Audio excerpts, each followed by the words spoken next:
Fala galera do CPA, nós vamos aqui ter o nosso encontro hoje de processo penal e hoje nós vamos resolver questões relacionadas ao tema das questões incidentais e dos procedimentos incidentes, tá bom? Então esse vai ser aí o nosso papo que nós vamos conversar hoje. Eu sei que é um papo aí que muita gente não estuda esse assunto, essa é a verdade, mas assim, tem uma grande vantagem, tá? Qual é?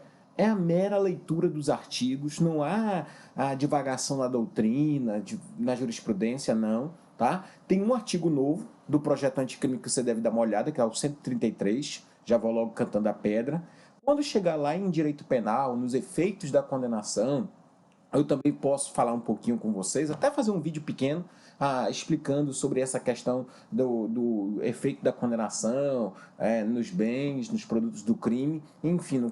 Mas o que nós precisamos hoje, razoavelmente, é enfrentar algumas compreensões que nós temos na própria lei, tudo bem? Então eu quero convidar você a observar já de antemão o artigo 92 do Código de Processo Penal, que vai dizer o seguinte, que se a decisão sobre a existência, olha só, da infração depender, e perceba só, depender de solução de controvérsia, que o juiz repute séria e fundada sobre o estado civil das pessoas. Então, olha só, estado civil das pessoas, minha gente, o que é? Olha só, nascimento, estado civil, nacionalidade, olha só, qualquer questão séria e fundada sobre o estado civil das pessoas, o processo penal ficará suspenso. Olha só, até que no juízo civil seja controvérsia dirimida por sentença passada em julgado, sem prejuízo, isso aqui a OAB adora, sem prejuízo, entretanto, das inquirições das testemunhas e de outras pessoas, outras provas de natureza urgente. Então vamos lá sistematizar? O que você deve alinhar? Que quando se tratar de uma prova lá do juízo civil que trate sobre o estado civil das pessoas, sobre o estado das pessoas, nacionalidade, estado, olha só, a maioridade, nascimento, por exemplo, isso aqui, o processo penal fica suspenso. Acabou, o processo fica suspenso. Agora percebe só que essa suspensão vai durar até quando? Essa suspensão ela vai durar até o fim lá do processo, porque é uma questão prejudicial. Agora, cuidado, isso não impede, eu quero que você olhe o que está de verde, olha só, que ocorra a inquirição das testemunhas. E até mesmo outras provas. A inquirição das testemunhas vai ter, mas eu posso colher outras provas desde que elas sejam consideradas urgentes. Tudo bem? Então essa é a tese que nós precisamos firmar aqui quando houver a suspensão. Agora, claro que o Ministério Público ele pode promover ali a ação penal, né, a ação civil também, para prosseguir, se tiver iniciado com a citação dos interessados, ali ele pode continuar aquele processo de maneira que isso venha logo se resolver para voltar para o processo penal. Agora, o artigo 93, ele vai tratar de outras questões também que são importantes. Por quê? E eu lanço já na sua tela aí. Ele vai dizer o seguinte, que se o reconhecimento da existência da infração penal depender de decisão sobre a questão, olha só, uma questão diversa da prevista no artigo anterior, qual é a questão que é diversa da pretensão da prevista no artigo anterior, gente?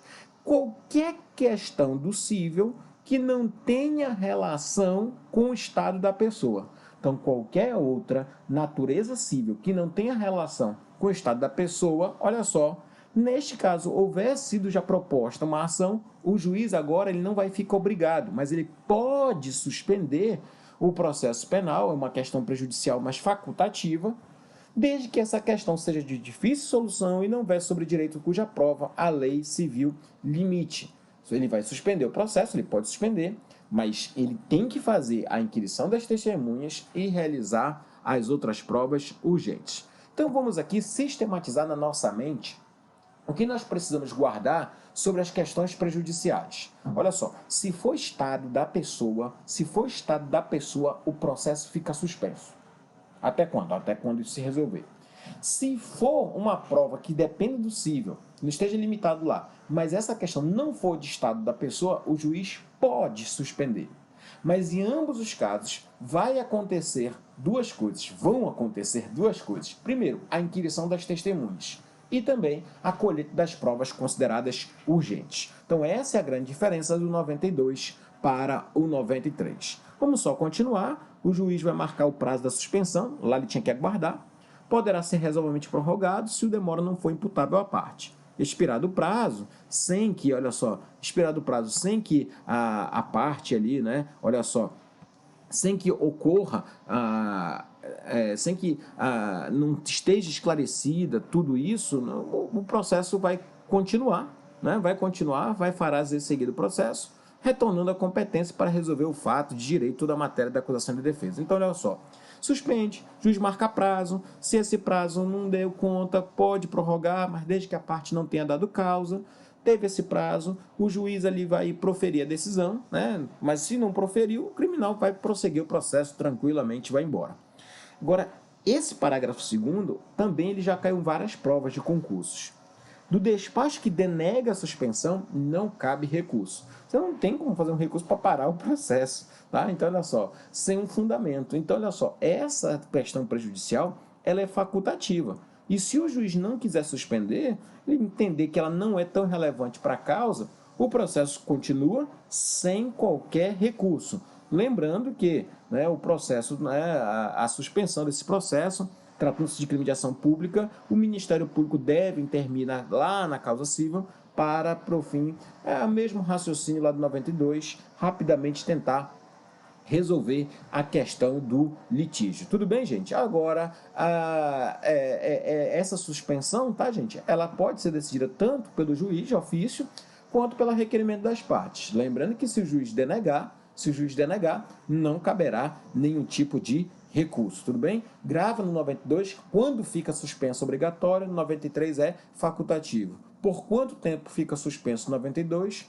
Por quanto fica suspenso no 93? O que é possível fazer tanto no 92 quanto no 93? Inquirir as testemunhas e colher as provas que são consideradas urgentes. Tudo certo? Vamos revisar um pouquinho sobre as exceções. As exceções, elas estão lá no artigo 95 do CPP. Então, olha só, numa aula teórica a gente ia demorar um pouquinho. Mas a suspeição, a incompetência do juízo, a litispendência, a ilegitimidade da parte e a coisa julgada. Eu lanço na sua tela. Essas aí são as 5, né, exceções que nós podemos lembrar dentro do Código de Processo Penal. Eu não vou aprofundar muito, porque razoavelmente algumas teses daqui você já deve lembrar. Algumas teses daqui com razoabilidade, tá? Você deve lembrar lá do artigo 95, lá do Código de Processo Penal e também lá do Código de Processo Civil. O que eu preciso realmente te lembrar é que essas arguições, a de suspeição precede, né, ela é prioridade quanto a qualquer outra, tá? Então essa é a questão que você deve lembrar quando estiver aí estudando sobre essas situações relacionadas às exceções. E eu quero que você lembre também que o juiz deve declarar suspensão. Se ele não declarar, a parte deve fazer, o juiz deve declarar isso por escrito, remeter imediatamente o processo para que o substituto possa analisar. Se ele não faz isso, ele recebe ali a manifestação das partes, e aí aquela parte que recusou o juiz tem que fazer por petição assinada. O procurador tem que ter poderes especiais, cuidado com isso. Outro caso de poderes especiais, lá da queixa-crime nós estudamos, aqui também, para ele dizer agora quais são as razões que estão, geralmente ele vai estar acusando ali o juiz, né? Então ele vai estar informando uma questão que impedia ele de julgar, violando a sua imparcialidade, então precisa da procuração com efeitos especiais, e aí o juiz vai fazer a devida análise. Se ele aceita, bem. Se ele não aceita, ele deve remeter no prazo de 3 dias, é o que está o artigo 100 do Código de Processo Penal, diz que ele tem que remeter em 3 dias, já instruindo ali as testemunhas ou alguma documentação para que ele possa demonstrar bem claro que ele não tem, né, o caso ele não seria de suspeição, como se fosse uma defesa dele. Tá? E aí o processo vai realmente continuar após o juiz relator ali decidir se continua ou não aquele juiz atuando no processo, e o processo vai continuar. Lembrando, e eu quero colocar na sua tela, qual é a consequência da suspeição. Olha só, se foi julgada procedente a suspensão, ficarão nulos os atos do processo principal, pagando o juiz as custas, no caso de erro inexcusável, rejeitada evidenciando-se a malícia do recipiente, né? a este será imposta a multa de R$ 200 mil. Então, olha só, o que a gente tem que observar? Se for procedente a suspeição, quem fica nulo os atos do auto principal, ficam nulos todos os atos, o juiz paga as custas. Agora, se ela for denegada, ela for rejeitada, quem vai pagar, né? Desde que por causa de malícia, má-fé, ali daquele que apresentou a exceção, ele que deverá pagar até a mesma, além das custas, claro, deverá ainda pagar uma multa, é o que diz o artigo 101 do Código de Processo Penal. Beleza? Então aí nós estamos ali finalizando algumas questões relacionadas a essas questões incidentais, prejudiciais, já trabalhamos, agora nós trabalhamos com as exceções, verificamos a exceção de suspeição, o procedimento ali rápido dela, e aí nós podemos observar que quando isso chegar, né, na incompetência do juízo, que está lá no artigo 108, você deve lembrar que a incompetência do juízo no Código de Processo Penal, ela é feita, tá, em uma exceção, tá? Então ela não é apresentada na resposta, não, mas deve ser apresentada no prazo da defesa. Então, olha só, no prazo da defesa. Então, presta atenção nisso, tá? Olha o que diz o artigo 108 do Código de Processo Penal. A exceção de incompetência do juízo poderá ser oposta verbalmente ou por escrito no prazo da defesa. Se ouvido o Ministério Público e for aceita a declinatória, o efeito será remetido ao juízo competente, onde ali ratificados os atos anteriores, o processo seguirá. Tá? Então, cuidado com a diferença da exceção de suspeição para a exceção de incompetência, porque na exceção de incompetência do juízo, ali o processo, o juiz competente pode até ratificar os atos anteriores. Tá? Então, é diferente da ato de suspeição. Agora, que recusada a incompetência, o juiz continua no feito, fazendo tomar por termo a declinatória, se formulada verbalmente, tá? Então, é só essas diferenças básicas que nós temos que ter. Vamos ao 109, que diz que se em qualquer fase do processo o juiz reconhecer motivo que o torne incompetente, ele vai declarar nos autos, haja ou não alegação da parte, prosseguindo-se na forma do artigo anterior. E aqui, meus amigos, eu quero chamar a atenção para vocês da diferença do Código de Processo Civil para nosso Código de Processo Penal. Eu sei, né? Não sei lá de Código de Processo Civil, mas alguma coisa a gente lembra. Lá, nós temos uma súmula, é a súmula 33 do STJ, salvo engano, que diz que o juiz não pode reconhecer incompetência, a incompetência territorial, a incompetência relativa de ofício. Né? É a súmula 33 do STJ. Lá do pessoal do processo civil. Essa súmula ela não cai para a gente de processo penal. Por quê? Porque se você observar o artigo 109, diz que em qualquer fase o juiz pode reconhecer a sua incompetência. Então perceba só, no processo penal o juiz reconhece a incompetência absoluta e o juiz reconhece a incompetência relativa. Ele tem competência para isso, ele tem competência para declarar isso nos autos sem nenhum problema, tá? E se em qualquer fase do processo, lógico, o juiz reconhecer o motivo que torna incompetente, ele declara nos autos, olha só, haja ou não a alegação da parte, prosseguindo-se na forma do dispositivo anterior. Perceberam aí? Então, grava essas duas questõezinhas na exceção da incompetência. Qual é? Primeiro, qual é o prazo dela? A incompetência do juiz é no prazo da defesa. Segunda coisa que você deve lembrar, que o juiz, ao verificar que é incompetente, ele pode declarar, ainda que a incompetência seja relativa, ainda que a incompetência seja relativa, não tem nenhum problema, tá? E também deve lembrar que o juiz, se ele não, eu sou competente sim, né? Se for uma manifestação da parte, o processo continua. E aí eu aproveito até para fazer uma revisãozinha da aula de recursos. E se o juiz denega a incompetência? Não, eu sou competente sim, eu vou continuar com esse processo. O que cabe? Cabe resi. Cabe recurso em sentido estrito, que está previsto lá no 581, inciso 2, tá? Então também grava isso. O juiz pode reconhecer a incompetência até mesmo relativa de ofício, pode atender o requerimento das partes, e se for negado, cabe resi.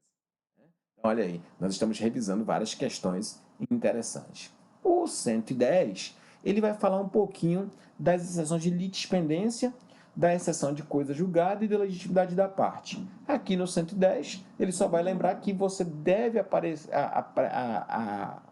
atacar e se utilizar do mesmo procedimento da incompetência do juízo. Então, não tem muita polêmica, não. E claro que se ali a parte, isso aqui também é interessante para a prova, se a parte verificar que o juiz ele é suspeito, se houve ilegitimidade da parte, se não é incompetente, ele deve fazer uma exceção para cada uma? Não. Diz o Código de Processo Penal no 110 que, se você tiver várias exceções e a parte quiser opor tais exceções, ela deve fazer tudo numa petição, tá? Numa só petição para resolver logo tudo, tá? E cuidado com isso, porque a exceção de coisa julgada pode ser oposta em relação ao fato principal que tiver sido objeto da sentença. Então, ele já pode também observar também a exceção da coisa julgadas. Todas as exceções não caminham nos mesmos autos. Elas caminham em autos apartados, elas não suspendem o processo, tá? Em regra não, tá? Então, olha só, isso também é importante você lembrar. Então, lembrar que suspensão, a exceção suspenderá o prazo. Não suspende. A regra é essa, tá? Então, essa é a nossa rápida revisão aí que nós temos falamos sobre questões prejudiciais, que é uma questão incidental, as exceções, tá? Cuidado com isso, recurso quando não cabe recurso e etc, tá? Lá no 92, 93, as questões prejudiciais, aqui em todas as exceções. E aí nós trabalhamos agora com uma outra questão incidental, que é um processo acidente relacionado ao conflito de jurisdição, tá? Conflito de jurisdição que nós podemos ter, está lá no artigo 113, 114, que ele vai dizer que tem conflito negativo, quando nenhum dos dois querem atuar, e nenhum dos conflitos positivos, quando os dois querem atuar, que é mais raro, tá? Que é mais raro. E aí, gente, o macete é o seguinte, tá? Aqui eu não vou demorar muito, porque o objetivo da nossa aula é apenas uma revisão. Mas lembrando é o seguinte, quem decide um conflito negativo ou positivo? O tribunal maior. Vamos deixar assim, o tribunal maior. Então, STF e STJ, quem é que decide? O STF, né, meu irmão? STF, juiz de primeira instância, quem é que decide? STF, mano. Quem é que é o dono da boca?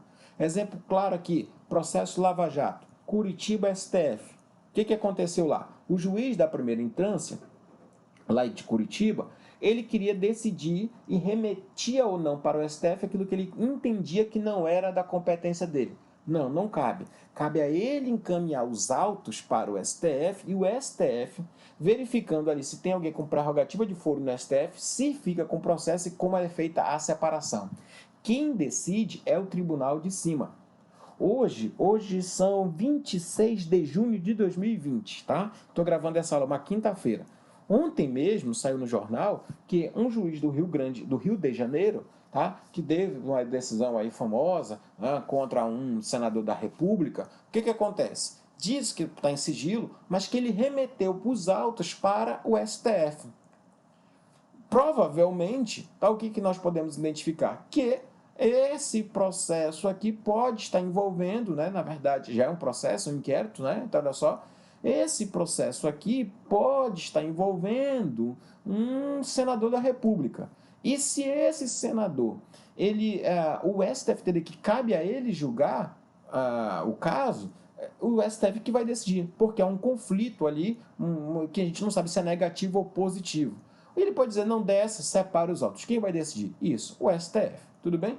Se for entre dois tribunais de justiça, um TJ e um outro TJ, quem decide isso? O STJ. Se for entre um TJ e um TRF, quem decide? O STJ. Se for entre um juiz do TRF e um juiz de um TJ, quem decide isso? O STJ. Se forem dois juízes dos mesmos tribunais, se for dois juízes do Amazonas, o TJ. Se for dois juízes da primeira região, TRF da primeira região. Se for um juiz do TRF1, que é o que está aqui em Manaus, e um juiz do Amazonas, quem é que decide? O STJ. Você pega qual é aquele tribunal que coincide todo a ele. Ficou difícil para você gravar isso, é porque está faltando um pouco de mentalizar a organização. TJs e TRFs. Nenhum é maior que o outro. Quem é que está sobre os dois? O STJ. Entendi. Agora eu entendi. Não tem como pegar um juiz de um TJ e pegar um juiz da TRF. Não, seria para o TRF, mas não tem como. Então tem que jogar para o STJ. O STJ, ele também, gente, ele resolve qualquer conflito quando tiver Tribunal Superior no meio, menos o STF. É como se fosse assim, depois do STF, quem manda na parada é o STJ. Tudo bem? É assim que você vai resolver nas provas. Se for da mesma tribunal, quem resolve é o tribunal. Se for Tribunal de Diversas, STJ. Se for STJ qualquer um, STJ. Se for qualquer um e o STF, pá, acabou, meu irmão. O STF é quem manda. Tudo bem? Então é esse o raciocínio. Eu posso até fazer uma tabela depois, jogar lá no Instagram. Eu tenho só uma decisão nova, porque isso aqui pode ser que já caia nos seus concursos da MP. É uma decisão muito recente, tá? Eu fiz um vídeo sobre isso, tá no meu Instagram, já fiz um link no meu blog, tá? Um textinho. Qual é? Tá com 2 semanas, mais ou menos, 2 semanas, no máximo um mês, que houve uma decisão muito curiosa, né? Uma decisão assim muito curiosa. Qual é? É o seguinte, o STJ, tá? O STF decidiu que conflitos, olha só essa aqui é muito boa, tá? Conflitos entre juízos, MPs diversos, tá? A competência, olha só, tô até aqui com a tela, tô abrindo para você. Foi o STF, tá? Plenário, na questão de ordem aqui, né? Olha só, no acordo, no conflito, acordo de conflito de competência, né? Na verdade, de atribuições, 924 de São Paulo. O relator para o acordo foi o ministro Alexandre de Moraes. E ele disse que o conflito de atribuições entre MPF e Ministério Públicos Estaduais, olha só, conflito de atribuições, anota isso, entre MPF e Ministério Públicos Estaduais, será do STF? Não. Será do STJ? Não. Será do PGR? Não. Gente, eu sei que é engraçado, mas segundo o STF, o conflito de atribuição entre MPF e MP estadual será dirimido pelo Conselho Nacional do Ministério Público. Um órgão administrativo, pois é. Mas o STJ, porque isso é uma questão judicial, conflito de atribuições. Mas o STF disse, tá, querendo tirar o dele da reta, essa é verdade, tirando o PGR, ele falou assim, não, compete ao Conselho Nacional do Ministério Público deliberar e lutar para a garantia das prerrogativas e atribuições dos seus membros. Tá? Então, por isso, e guarda, tá? Essa é a última decisão recentíssima que nós temos do STF, tá?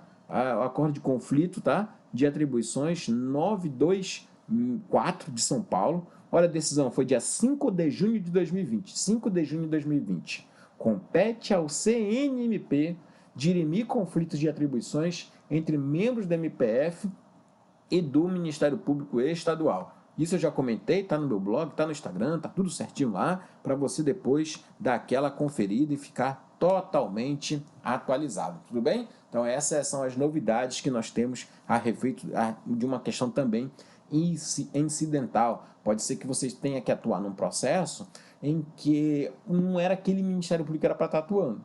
Ah, mas tem o princípio da unidade. Tem, mas tem o princípio do promotor natural também, que deve ser observado. Beleza? É uma novidade, por isso que eu estou aqui chamando a atenção. Isso aí vai cair, principalmente no concurso do MP e principalmente também nas provas do exame da OAB, que ela sempre trabalha, a história, a vida da OAB, trabalhar com novidades. Ela quer novidades. Como ela faz muitos exames, para ela não repetir questão, que ela tem que fazer, cobrar sempre novidade do candidato. Tudo bem? E aí eu quero trabalhar com vocês agora, com o último ali incidente, tá? Antes de nós irmos para as questões, relacionados à restituição de coisa apreendida. E aí eu jogo para você o artigo 120 na tela, ele vai tratar das questões ali, restituição das coisas apreendidas, né? O artigo 120 diz, né, que quando for cabível, pode ser ordenada pela autoridade ou mediante termo nos autos, desde que não exista dúvida quanto ao direito do reclamante. Então, para ter restituição, gente, a regra é que não tem. Mas para ter, tem que ficar provado que não tem dúvida quanto quem é o dono daquilo ali, tá? Se ficar em dúvida, o juiz vai dizer o seguinte, rapaz, se vocês estão com dúvida, 5 dias para provar. Poxa vida, não ficou esclarecido. O juiz não se conteve ali, não teve compreensão sobre de quem é a propriedade, etc. O que ele vai fazer? Vai mandar para o cível. Tá? Ouviu o Ministério Público, não conseguiu esclarecer, tá? O juiz remete para o cível, que está no parágrafo 4º do artigo 120. E tratando-se de coisas facilmente deterioráveis, serão avaliadas e levadas a leilão público, depositando dinheiro apurado ou entregue ao terceiro que se detinha, se essa for pessoa idônea. Então, se for uma coisa que é deteriorável, o que a gente vai fazer? Vai guardar? Não. Vai lá, vende, faz o leilão e depois você vai e deposita o dinheiro. E o 121 diz que se for apreendida uma coisa, né, que for provento de infração, aplica-se o artigo 133. O que diz o artigo 133? Diz que se for transitado e julgado, aqui é coisa nova, tá? Aqui é coisa nova do pacote anticrime, vai dizer o seguinte, que o juiz de ofício, a requerimento do interessado do MP, determinará a avaliação, tá? Olha só, o 133 não é de tudo que foi apreendido, tá? Não, é de coisas, olha só, que foi com provento da infração, com provento da infração. Nesse caso, o juiz vai mandar avaliar e vai vender em leilão, tá? E aí decreta a perda desse dinheiro apurado, não é a coisa que foi roubada, não é a coisa que foi furtada, é o provento, tá? Então, olha só, do dinheiro apurado será recolhido aos cofres públicos o que não couber ao lesado terceiro de boa-fé, tá? Paga ali, tá? O prejuízo da vítima, olha a vitimologia aí, e o resto vai para os cofres públicos. O valor apurado deve ser recolhido ao Fundo Penitenciário Nacional, exceto se houver prisão diversa em lei. Então, o fato apurado deve ser recolhido ao Fundo Penitenciário Nacional, né? Exceto se houver previsão diversa em lei especial. Aí não, aí você já vai... Como exemplo que tem? Qual é o exemplo clássico que nós temos de um caso em que não vai para o Fundo Penitenciário Nacional? Política de drogas. Né? Política de drogas, você deve lembrar que nesses casos, não esquece que são feitas ali questões relacionadas aos incidentes que são tratados pela lei da política de drogas. Diz que os bens que foram provenientes do tráfico, né, deverão ser voltados para a política nacional de drogas. Vamos ainda, tá? Vamos ainda aí para o artigo 149 e ele vai dizer o seguinte no 149, tá? Que aí é o incidente de sanidade mental.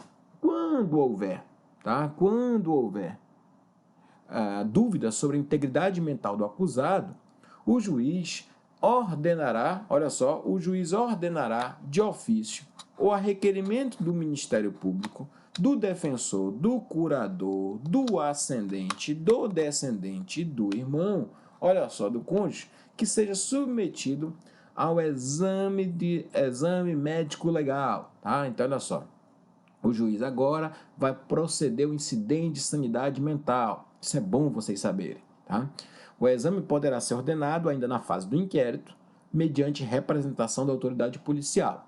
Tudo bem? Então, olha aqui, legitimidade, quem pode pedir, tá? É possível no inquérito, o juiz nomeia curador ao acusado, às vezes até a defensoria, e aí o que acontece? Determina o exame, ficando suspenso o processo se já iniciada a ação penal, salvo quanto às diligências que possam ser prejudicadas pelo adiamento. O que eu tenho que tirar, Elon, do parágrafo 2º? Aqui é muito curioso, tá, minha gente? Aqui é muito interessante mesmo. Por quê? Você tem que ficar ligado, tá? Tem que ficar ligado que quando nós estivermos tratando das questões relacionadas ao procedimento da suspensão da insanidade mental, muita gente esquece isso, né? Muita gente esquece, mas deve ser lembrado para a gente, tá? Sempre isso sempre deve ser lembrado, que quando nós estivermos diante de uma situação do incidente de insanidade mental, essa é uma pegadinha muito grande. Por quê? Porque o processo fica suspenso, mas não fica suspenso o prazo prescricional. Então, assim, se você puder colocar em várias canetas coloridas no seu caderno, isso. Qual é o que é muito famoso no incidente de sanidade mental? É a legitimidade, tá? Quem pede, que pode ser no inquérito, tá? Mas, assim, isso fica muito ligado, porque isso pode cair em penal, tá? Isso pode cair numa prova prática para você verificar ali a prescrição, tá? Até na objetiva mesmo, tá? Então, olha só, cuidado. Porque se, por exemplo, foi citado por edital nas comunicações, citado por suspende o processo e a prescrição, não é isso? Aqui não, no 366 lá do CP. Aqui não, aqui suspende o processo, mas não suspende a prescrição. Mas ela não pode, porque você não pode, olha só, suspender a prescrição é ruim para o réu. Então não pode fazer uma analogia em malam parte, você não pode criar uma situação de amplitude do poder punitivo se não está previsto em lei. Então cuidado com essa pegadinha. O incidente de sanidade mental, tá? Presta atenção nisso, ele vai suspender o processo, mas não vai suspender a prescrição, tudo certo? É o que diz ali, ó, o parágrafo 2º. O juiz nomeia curador, fica suspenso o processo de iniciado, salvo quanto às diligências que podem ser prejudicadas, tá? Aqui, claro que tem que provocar, sempre quando for antecipar a prova, né? Tem que fundamentar ali o porquê, mas não esquece disso no incidente de insanidade mental. As consequências, né, se ele foi verificado ali que não era ao tempo do crime capaz de compreender o caráter ilícito, aí a gente está levando lá para inimputabilidade ou imputabilidade. Esse juízo de culpabilidade está lá no direito penal. Aí é bom você revisar um pouquinho da culpabilidade, dos artigos 26, 27, 28 ali do Código Penal, tá? Sugiro que você vai ter um pause aqui, mas depois fazer um esqueminha, tá? Se foi durante a instrução processual, processo suspenso. E se foi durante a execução, aí a gente tem lá no artigo 102, na lei de execução penal, tem um tratamento quanto a isso. Então é só para a gente organizar o que é o incidente de sanidade mental, quem pode pedir, cabe no inquérito, o juiz determina, suspende o processo, não suspende a prescrição e pode verificar ali a prova se tiver aquele perigo, né, da perda da prova, conforme está previsto ali no artigo 149, vai até o 154 do Código de Processo Penal. Então nós revisamos aqui, ó, várias questões e processos incidentes, questões prejudiciais, revisamos um pouquinho das exceções, tá? Quando cabe recurso, quando não cabe, qual é o recurso. Trabalhamos com a restituição de coisa apreendida, tá? Cuidado com o 133, porque tem novo do projeto anticrime. E trabalhamos também com incidente de sanidade mental, né? Faltou um incidente, que é o da falsidade documental, mas esse está em questões. Então, como está na questão, eu vou deixar para a gente resolver lá. Tudo certo, minha gente? Valeu, grande abraço!